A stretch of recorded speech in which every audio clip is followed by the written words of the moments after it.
Avec la voyance, nous entrons plus avant dans le monde de l'occulte. Le voyant utilise différents procédés pour pratiquer son art divinatoire.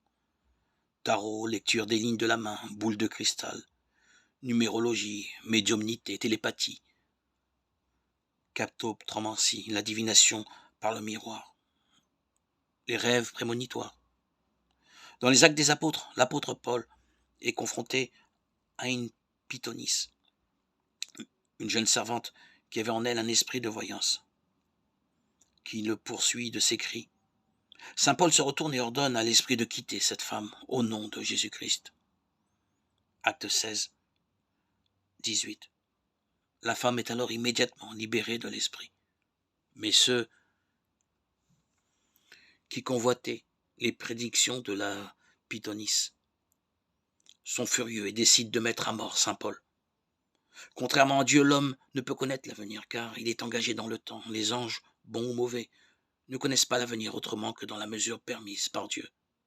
Lorsque des voyants prétendent pouvoir lire l'avenir dans différents supports, ils peuvent anticiper des choses prévisibles, c'est-à-dire accessibles à une déduction, un raisonnement. En faisant intervenir des entités supérieures, ils peuvent obtenir d'elles une certaine connaissance de choses prévisibles, car elles ont une vue plus perçante que la nôtre. Mais cela se limite à un futur très proche. Le grand danger réside dans le fait qu'il est possible pour le voyant par l'intermédiaire des mauvais esprits de connaître le passé puisqu'il a existé et ainsi de tromper la personne qui le consulte. L'avenir, en revanche, ne peut jamais être connu, n'appartient qu'à Dieu, un Dieu plein d'amour et de tendresse et non à de froides étoiles où tout serait écrit.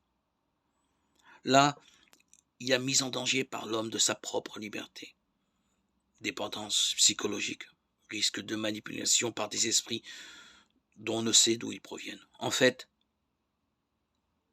on en connaît trop bien l'origine.